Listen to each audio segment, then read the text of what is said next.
Amigos, bienvenidos a Radio Uruguay, bienvenidos a La Máquina de Pensar. ¿Cómo están? Espero que anden bien. Arranca La Máquina de Pensar. Hoy vamos a tener un programa especial. Estamos llamando por teléfono, del otro lado del Océano Atlántico, allá en España, en Barcelona, está Enrique Vila-Matas. ¿Cómo andás, Enrique? ¿Andás bien? Pues sí, a la tarde de Barcelona. A la tarde de Barcelona, y aquí son las 14 horas, amigos. Estamos, para nosotros es un honor. Enrique Vila-Matas es un escritor ampliamente conocido, tiene más de 30 libros publicados, tiene muchos premios muy importantes. No los voy a mencionar todos ahora, pero la idea de conversar con Vila-Matas, porque todo el mundo te llama así, Vila-Matas. Sí, Enrique no es muy habitual que se me llama más bien Vila-Matas, en fin. Sí. O de otras formas. Pero bueno, Enric también en catalán, Satama Life, que es el Vila-Matas al revés, que es Satan Vivo, etcétera. Vila-Matas acaba de publicar tu novela, se llama Esta bruma insensata. ¿Qué número es? Pues con toda sinceridad no lo he contabilizado. Es un poco difícil también de contabilizarlo porque hay libros extensos, libros muy breves. No sé qué carácter darles a cada uno de ellos. Hay un libro escrito, por ejemplo, con Echenoz en Francia, a medias. Solamente apareció en francés y entonces no sé si forma parte o no de lo que he escrito. Entonces eso. Jean Echenoz, el escritor francés, uno de los escritores más importantes de este momento también, al cual yo conocí a través de Javier Cercas, increíblemente. Vila-Matas, hay algo que me gustaría, antes de hablar de Esta bruma insensata, una idea que yo te oí en alguna entrevista, que es que la novela no tiene un formato solo, que se puede inventar el formato de la novela cada vez que se hace una novela. Sí, que es digamos precisamente un espacio en realidad muy abierto. Durante tiempo se creyó que había un código, pero claro, ese código se puede variar, ¿no? Es un espacio muy abierto en este sentido. Pero usualmente esto viene de un libro que me compré en mi juventud sobre la teoría, que eran escritores franceses hablando de teoría.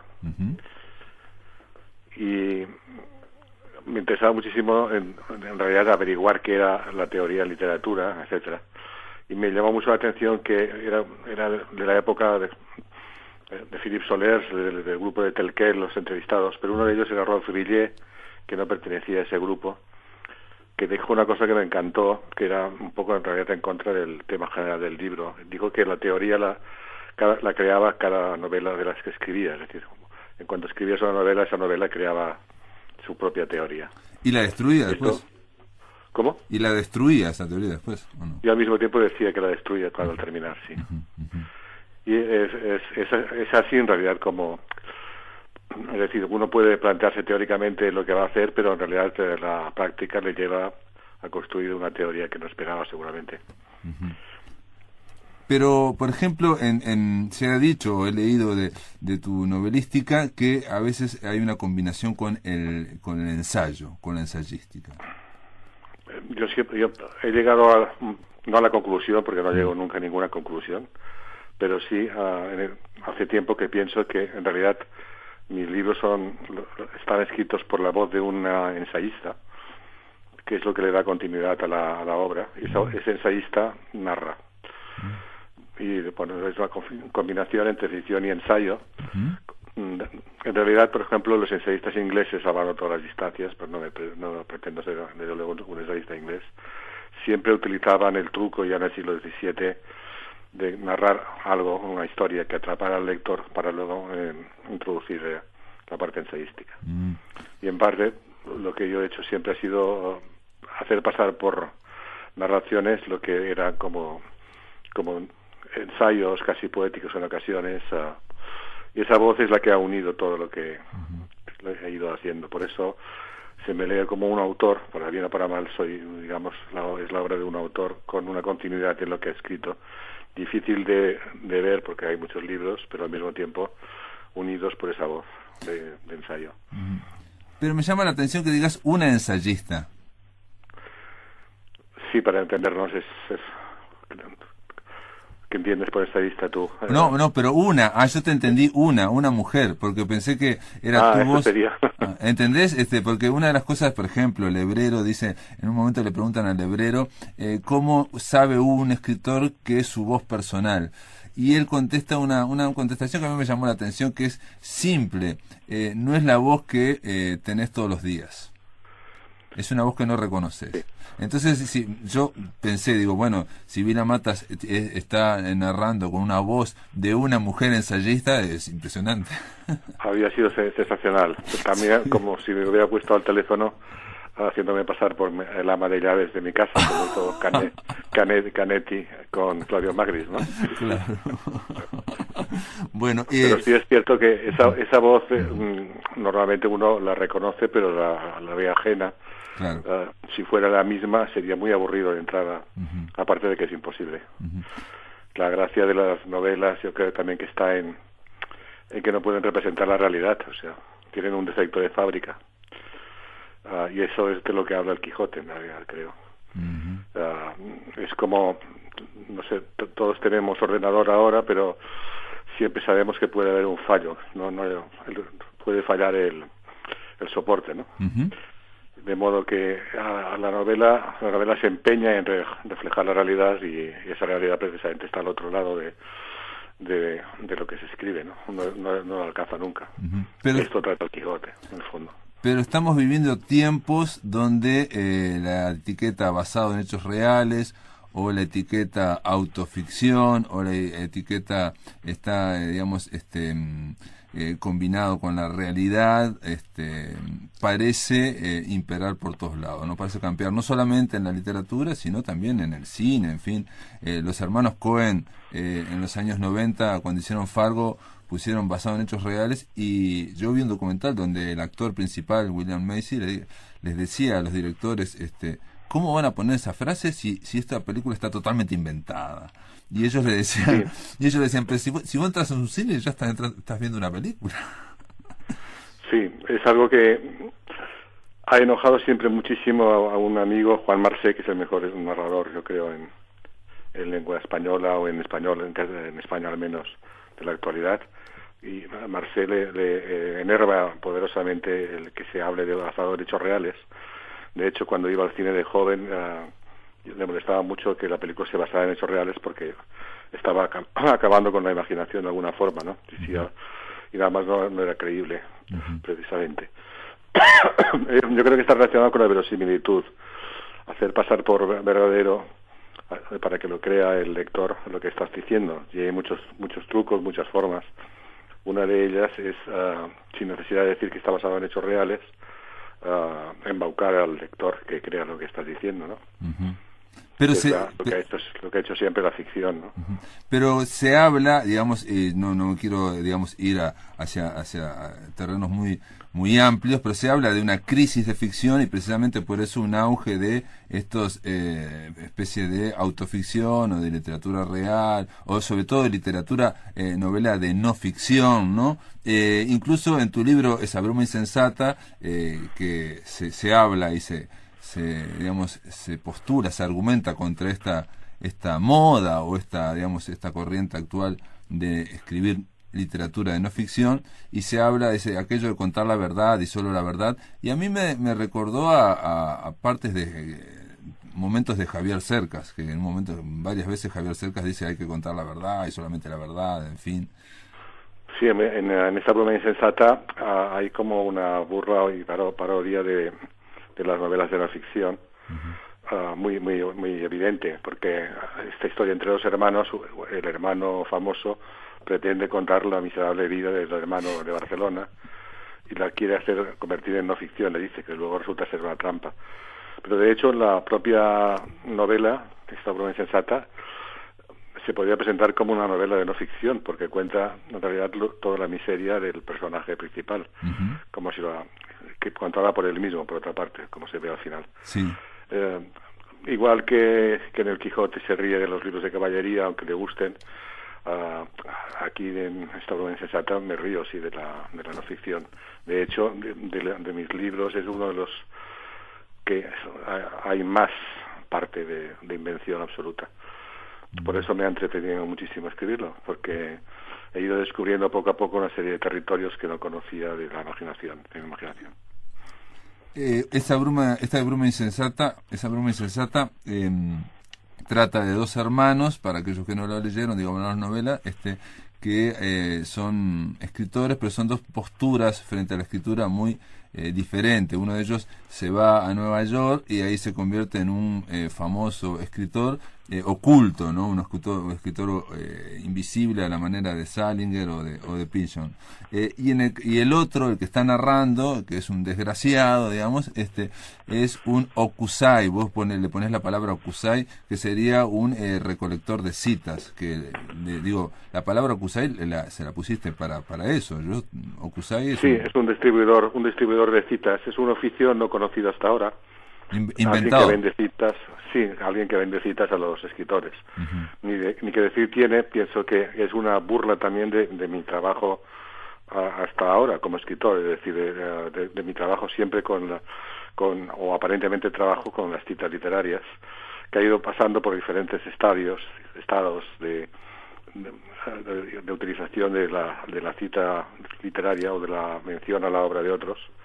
Y aquí ya lo lleva a un extremo para en el fondo partir ya de una situación límite, que es reírse de uno mismo, de lo que ha escrito hasta entonces, etcétera. Es una parodia, pues. Es un oficio que yo digo que no existe un sindicato para él, porque solo lo lleva a cabo Okusai, hermano, que es el narrador de la novela. O sea, es todo una especie de evidente sentido del humor, ¿no? Sí.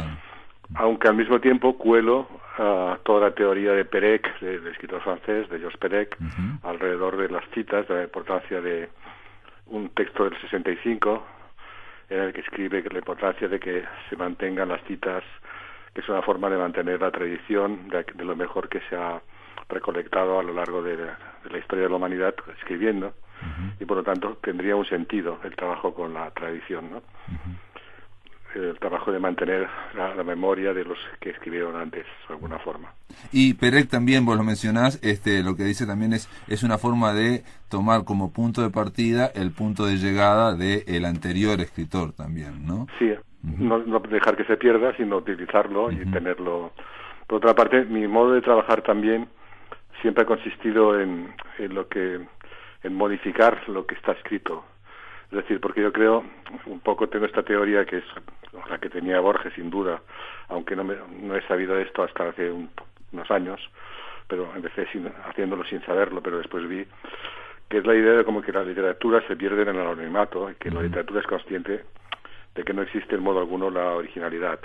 Es decir, aquello que Borges decía, que escribir es igual a transcribir y que un escritor no es más que un copista. Y la literatura sería vista así un mosaico de citas en la que los autores y las obras pues se han ido construyendo a partir de los autores y de las obras precedentes. Esta idea de que cuando estamos hablando y conversando de los mismos temas en realidad de siempre, dando vueltas alrededor de las mismas historias. Y este tema también que está en Barthes del lenguaje, que el lenguaje no tiene afuera, dice Barthes, que es muy interesante. El lenguaje es el que existe, el que hemos creado nosotros, solamente es terrenal y tiene sus limitaciones, porque cuando empleamos una palabra, el sentido de esa palabra es el que utilizamos, pero lo ha utilizado antes otro. No podemos renovarlo. Entonces él dice que solo podemos tratar de engañar al lenguaje, hacerle trampas al lenguaje para decir otras cosas, pero no llegamos a más. No sé si me explico, pero sí, un poco la conciencia de saber que no somos en absoluto originales y todo lo que decimos jamás es nuevo. Todo, mucha gente cree, a veces los que no citan sobre todo, que son ocurrencias de ellos, genialidades repentinas, pero sin embargo no creo que sea así. Se han dicho miles de veces, y cuando uno lleva años escribiendo y viviendo, también se va dando cuenta de que al principio no lo sabes, pero poco a poco vas dándote cuenta de que nunca escribiste una sola línea que no hubiera estado escrita antes, ¿no? De alguna forma. Y hablando de forma, yo creo que lo mejor que se puede hacer en realidad es simplemente cuidar la manera de contarlo, que eso sí puede ser personal, ¿no? No tanto lo que cuentas, que eso es precisamente... Por eso me aburre mucho cuando resumen mis novelas en las contraportadas, porque la trama puede ser interesante, pero mínimamente. Lo importante es cómo se ha hecho, cómo se ha construido. Claro. Y así he llegado a esto por mi cuenta, en realidad, aunque después he ido leyendo y viendo que lo compartía estas ideas con otros escritores, ¿no? Bueno, Borges incluso fue un poco más allá y uniendo, digamos, la escritura y lo que decía de Barthes. Borges llega a decir en un momento que cuando hablamos estamos atravesados por versos o por frases de poetas cuyo nombre ignoramos. Sí, y es que creo que es así. De alguna manera, por ejemplo, yo estando un día en un bar de Barcelona hace 40 años, conocí a Jaime Gil de Biedma, el poeta de barcelonés, que vio que yo en mi primer libro había citado a La Torre del Mirador, que pertenecía a uno de sus versos, y me dijo, he leído ese cuento con el título mío, casi me excusé, enrojecí y me excusé, me dijo que no me preocupara, que él a lo máximo que aspiraba era que dentro de 200 años, me dijo, uno de mis versos formaba parte del habla popular. Claro. Que eso ya le parecería un gran logro, ¿no? Claro. Y que nadie y que hubiera, digamos, logrado el total anonimato. Atahualpa Yupanqui decía en otro momento de que el coplero, el que hace coplas, la máxima, digamos, ambición es oírlas, a esas coplas, como de autor anónimo por otras, o adjudicadas a otros, ¿no? Sí, eso es muy bonito. Eso también recuerda la moneda de Alejandro el Magno con la que pagan al ejército a Alejandro Magno cuando forma parte de un ejército extranjero, ¿no? En un cuento de Borges. Que le pagan con su propia moneda. Claro, donde está la cara de él. Sí, digamos como que yo te decía esto de Borges y de que estamos atravesados por poetas cuyos nombres ignoramos, ¿no? Porque una cosa es esto que estás contando y otra cosa es, podría ser el plagio o la cuestión intencional, o alguien ha hablado del robo sagrado que hay en la literatura, ¿no? Porque en un caso es como inconscientes asumir de que el idioma, por ejemplo, esa palabra que mencionabas, una palabra que nosotros no le podemos cambiar el significado, pero viene un poeta, lo dice de otra forma, o viene alguien con un momento poético y lo cambia, y eso es asumido como un nuevo significado de esa palabra, ¿no? Sí, es el trabajo con el lenguaje del que hablábamos. Claro. Manipular un relato transmitido viene a ser lo mismo. Por ejemplo, claro, modificarlo, intensificarlo, o también creo que tergiversarlo, que es lo más divertido de todo. Claro. Yo, por ejemplo, cuando no sé cómo continúa lo que escribo, me levanto a ciegas, busco un libro en la biblioteca, lo abro por una página y leo un par de frases. Me quedo con una de las dos para que continúe la narración. Y porque siempre esa frase, una de las dos, encaja un poco, y si no encaja la modifico. Entonces me divierto mucho cambiando esa frase, pero uniéndola con el texto que había escrito, y por lo tanto de ahí sale una cosa un poco rara, pero nueva, y surge de la tergiversación del sentido de la frase que he copiado. Lo que evidentemente, igual que te contaba, si no recuerdo mal, Lebrero en el libro de conversaciones, no es plagio. El plagio tampoco tengo nada en contra de él, pero no es lo que me complace hacer, claro. En tu caso, en esa bruma insensata, aparecen las citas, el arte de citar constantemente, y estas citas de muchos escritores, lo cual establece innúmeras relaciones, siempre son de peso, no están puestas para adornar. Y a mí lo que se me ocurrió, y te quería preguntar eso, pero ahora un poco ya lo has respondido, me pareció que era un sistema, bueno, que ya lo has hecho en otros libros también, pero que era similar a la de un pintor. Me pareció una especie como de buscar, digamos, un collage, o poner un objeto y vincularlo, ese objeto, con lo que ya se va formando en el cuadro. Sí, forma parte de esto.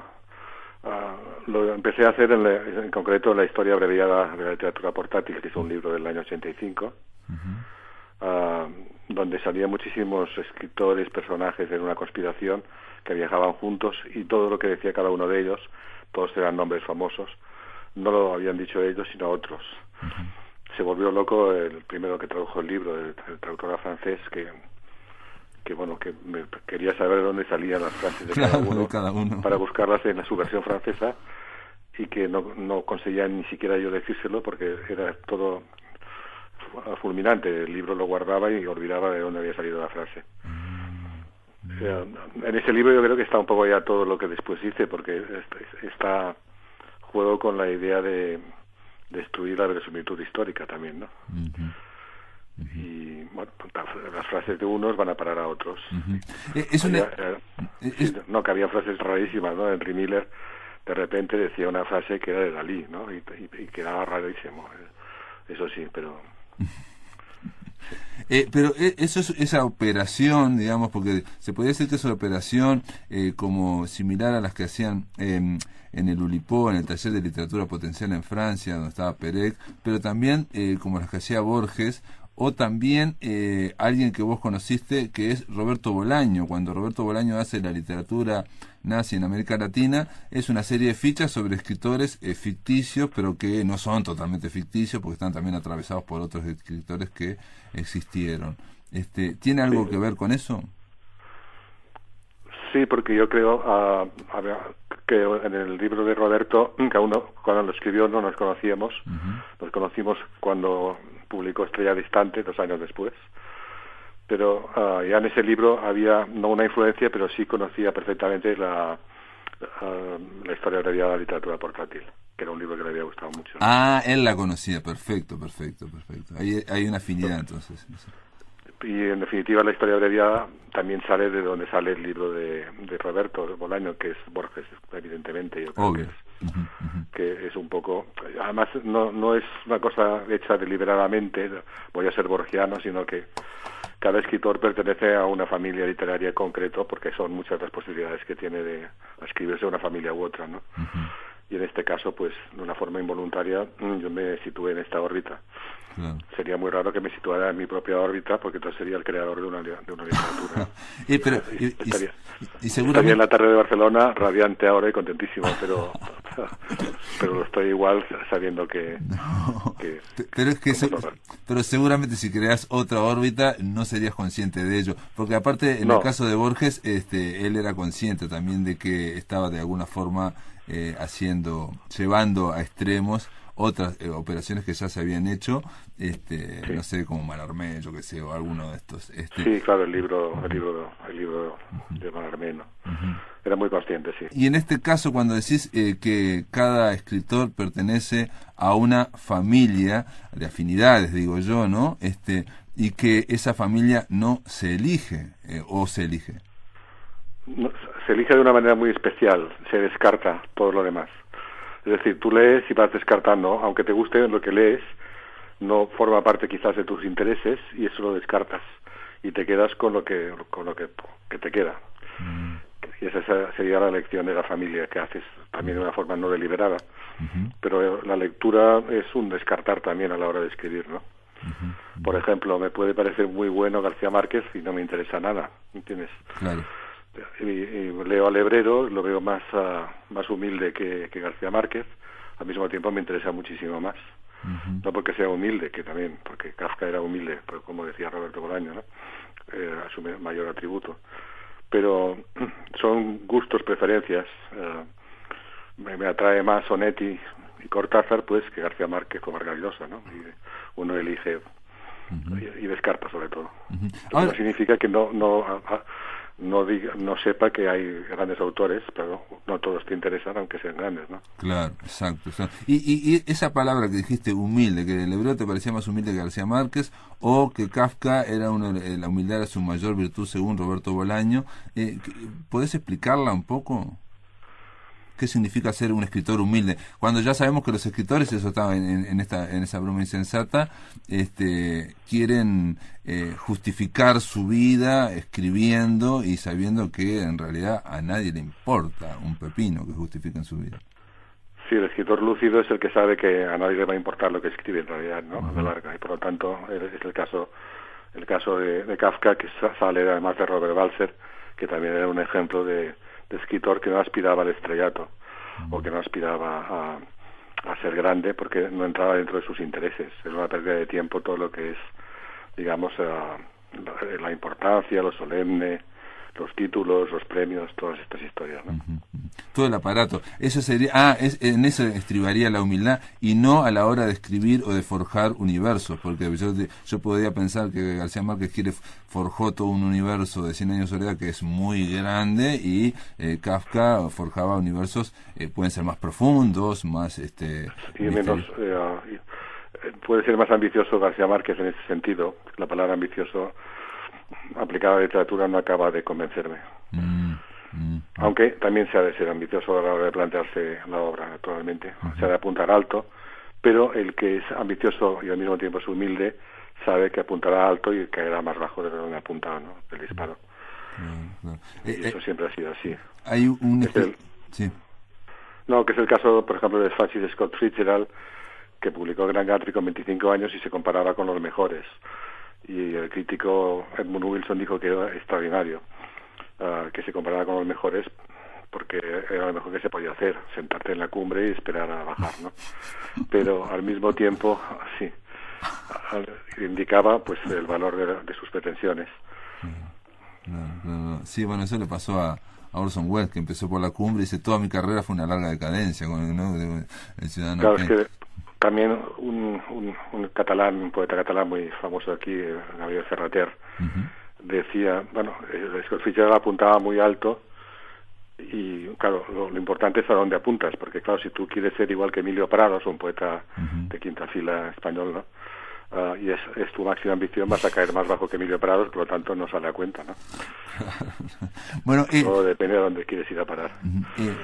Digo, yo creo que hay en esa broma insensata hay muchas reflexiones constantemente, y esto de la cita que estamos hablando y que es tan importante en Vila Matas, es lo que hace que algunos digan o hayan pensado que tiene un costado muy ensayístico, porque esas citas tienen que ver con mojones de pensamiento y se va generando un pensamiento, una reflexión, pero a la vez hay una ficción y a la vez hay una narración, y en el caso de esa broma insensata, el final, digamos, el último tercio, para mí me pareció extraordinario, un clímax muy importante, sobre todo algo que a mí me interesa como lector, que es la intensidad, es lo que más me interesa a mí. Y una de las cosas que se plantea en medio del libro es una frase de Paul de Man, que le dice a alguien que está agonizando, que le viene a hablar de la deconstrucción, y le dice: cállese, o acaso no sabe que solo hay una interrogante, la existencia o no inexistencia de Dios. Sí, es muy curioso porque esta cita, que no es inventada, la conocí por un libro de entrevistas con Steiner. Y Steiner dice que a mí, si me hablan de un mundo en el que no haya este dilema entre Dios o no Dios, no puedo imaginármelo, pero no dudo que puede pasar en algún momento, pero no puedo llegar a imaginarlo a pesar de los avances de la ciencia, etcétera. Y esa sería la cuestión, claro, ser o no ser, en fin, de alguna forma estamos en esa etapa, ¿no? No, pero yo digo para la escritura. Ante la escritura, el hecho de que sea la existencia o exista o no exista Dios es la pregunta, yo creo, que nos atraviesa a toda la humanidad. Y yo incluso agregaría una subsidiaria, que no es tanto el problema de si existe o no existe Dios, sino qué pones en su lugar. Esa es para mí sería la pregunta. Y ¿no? No, que es una pregunta en la que en realidad, debido a que no tenemos de testigo algunos a Dios, tenemos que ser nosotros mismos los que decidamos quién nos ve, ¿no? Y en realidad solo nos vemos nosotros. Y eso falta el testigo de lo que hacemos en realidad. Y ese es el cerno de esa broma insensata, porque es el cerno de ¿para qué se escribe? ¿Para qué? ¿Por qué si seguir escribiendo una vez que se ha comenzado, una vez que se ha publicado, una vez que ha comenzado, digamos, toda la tarea, en un momento preguntarse si vale la pena seguir o no seguir? Y de nuevo volvemos a oscilar entre la fe de seguir, ¿no? O cierto cinismo, si se quiere, que es ¿para qué seguir? Y ahí está exactamente de lo que en realidad habla el libro, que está hacia el final, porque en definitiva ha estado siempre en el libro, pero aparece como el dilema hamletiano que presenta el libro. Es la primera vez que como autor me planteo por la posibilidad o no de seguirle, y por qué escribo, si vale la pena continuar, etcétera. Siempre ha sido una cuestión en la que, en este caso, más agudizada en este libro. Esto ha sido visto mejor por la crítica latinoamericana que ha escrito sobre el libro que no en mi país. Creo que no han llegado al final del libro o algo por el estilo. Bueno. Sí, No. también puede ser, porque yo inicié el libro con una voluntad de ser muy muy lento, a propósito, porque nadie te obliga a ser divertido al principio de un libro.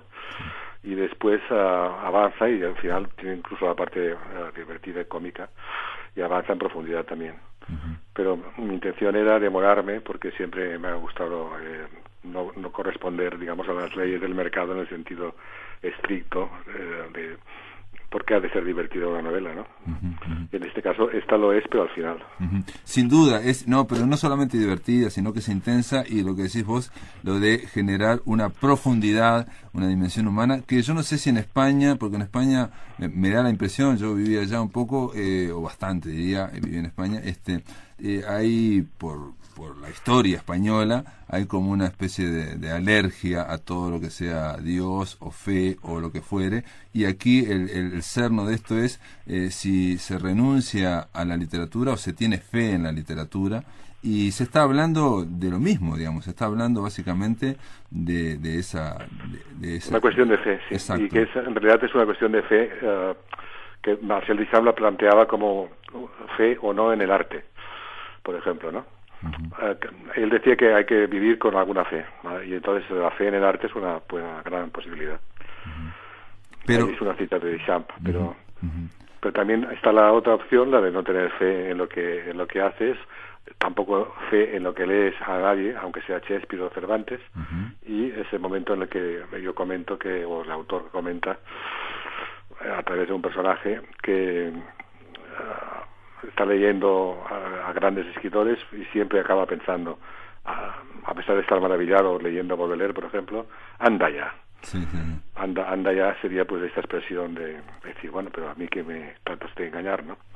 Ahí está el fondo de la cuestión. Bueno, pero eso es un mecanismo, ya no como escritor, sino como lector, bueno, que ya sabemos que es las dos caras de la misma moneda, que conforme se va avanzando en la escritura y conforme se va avanzando en la lectura, el anda ya, o quién te crees que sos, o bueno, pero está todo bárbaro, aparece, y digamos la capacidad para caer fascinado, hipnotizado, para que nuestro aparato crítico se desaparezca, es menor. Sí, también, de acuerdo.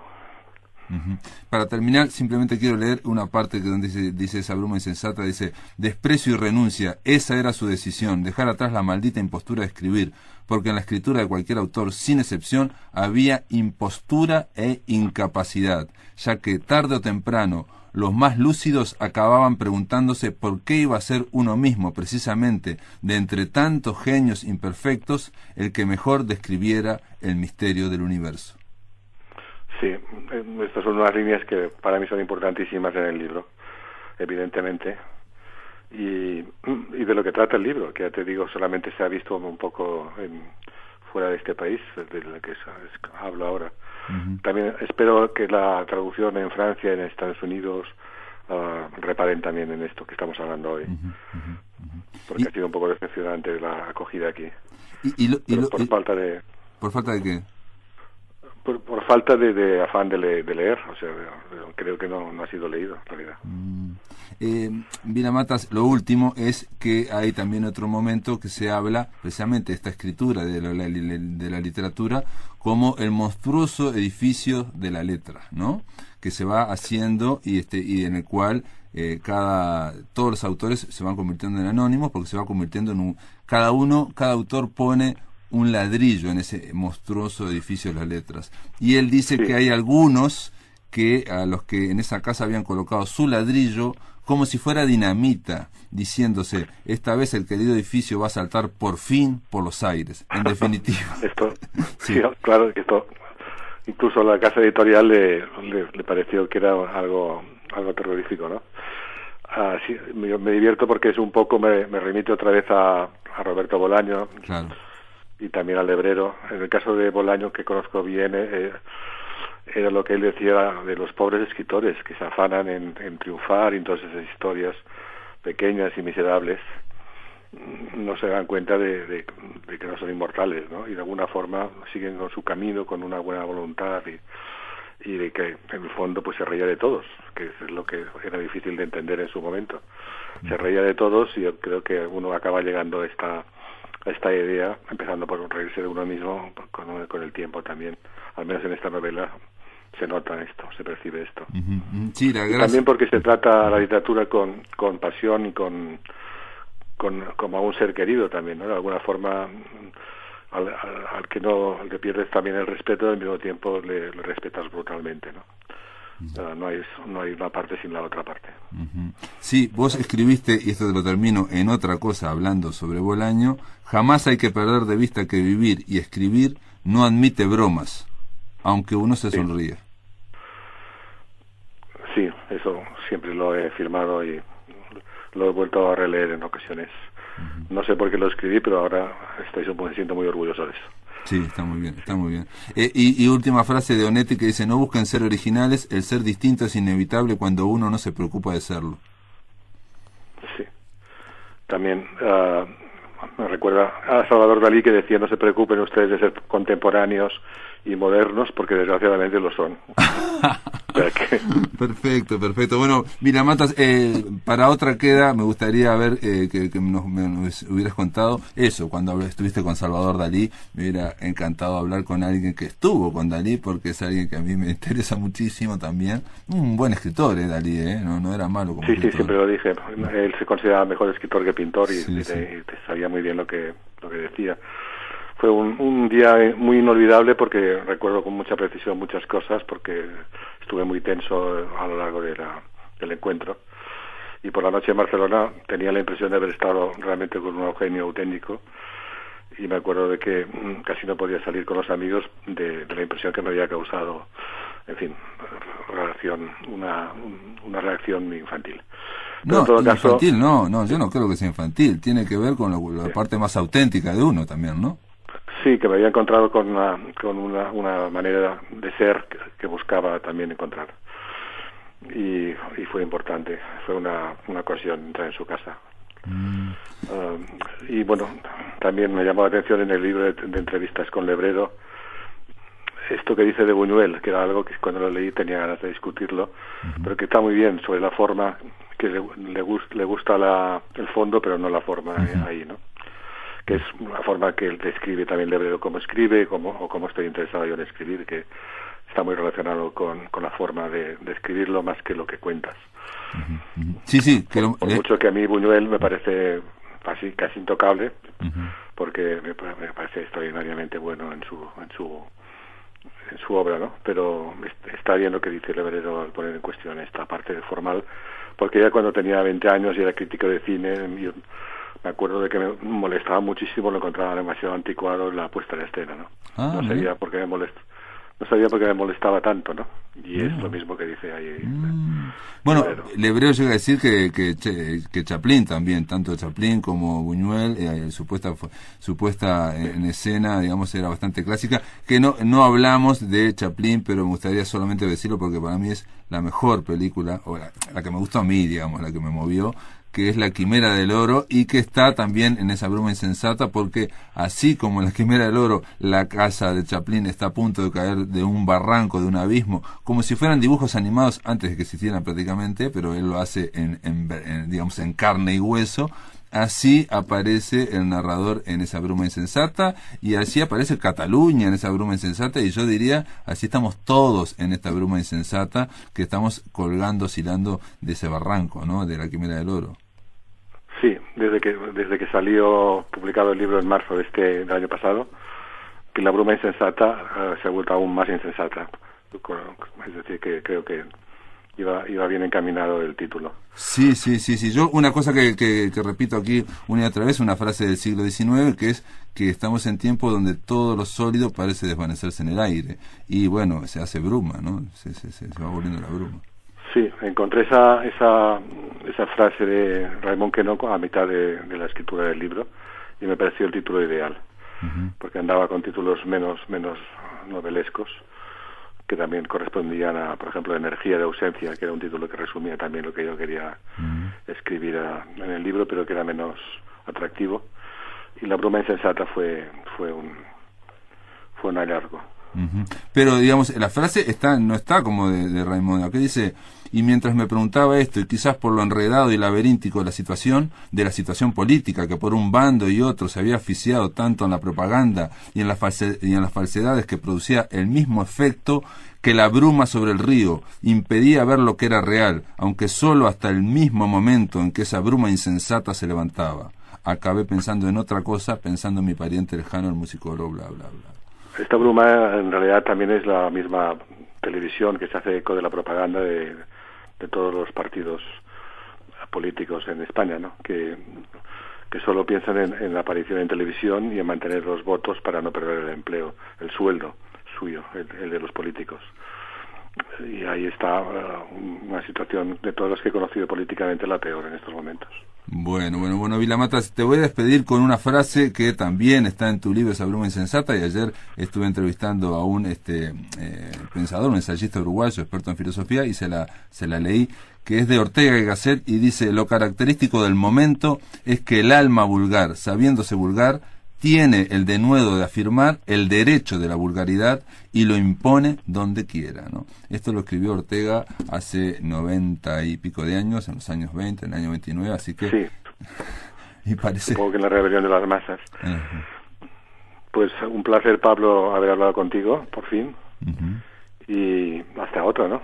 Hasta la próxima. Gracias por estar aquí en la máquina. Un saludo para Montevideo y para todos los oyentes.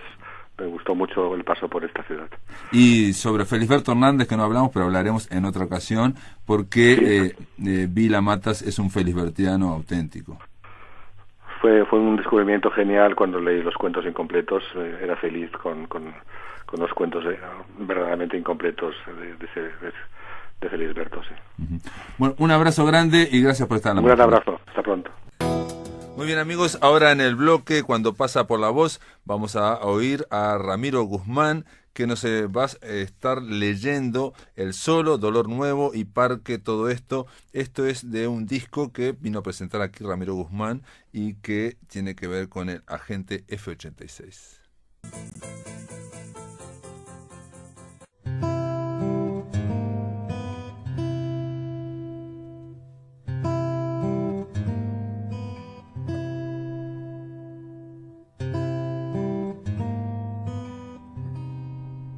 No sé en qué parte de la tierra, ni de qué milenio futuro narro. Lo cierto es que un tipo caminará solo por un mundo completamente inanimado. Todo menos él será objeto. No soplará el viento, ni se moverán las aguas. No cantarán los pájaros, ni bailarán las niñas. Los seres, momias. La existencia ya será cataléptica, muerta. Y en medio de todo esto, mi vagabundo rogará por la más nimia compañía, por el más insignificante sonido. Ya medio loco, el hombre saltará y gritará entre caras estáticas que no lo oirán. Las escupirá, las golpeará, pero nada. La quietud parecerá eterna, el silencio irrompible. Mas un día, en menos de un segundo, todo estallará. La civilización seguirá corriendo sin saber que una vez paró. Altísimas velocidades volverán a ser desarrolladas, miles y miles de kilómetros por hora. Los ruidos serán constantes. Nada ni nadie se detendrá. Entonces nuestro hombre buscará: Señor, señora, oiga, por favor, Escú, alguien que me tenga en cuenta, que me hable.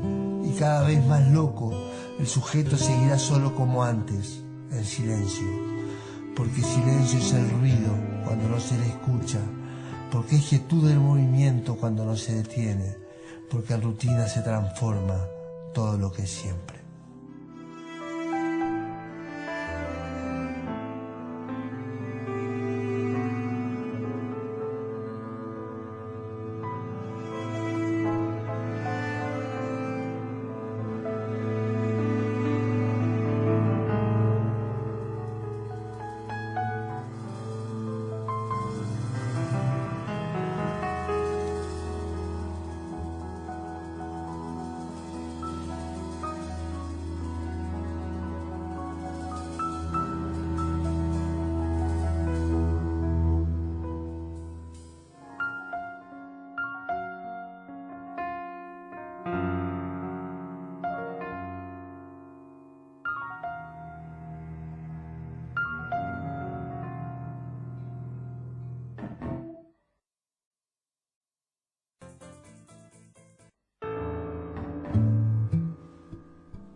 El olor a dolor nuevo, dolor viejo, dolor de países y de magulladuras, de una estepa voraz como siglos bajo lluvia, de llanto cargado de milagros que crecieron en la penillanura uruguaya y volaron conmigo hasta mi angustia y mi alegría, donde danzaron danzarines muchos duendes y yo lloré largo, el final, el comienzo y la poesía de no haberte tenido nunca entre mis brazos.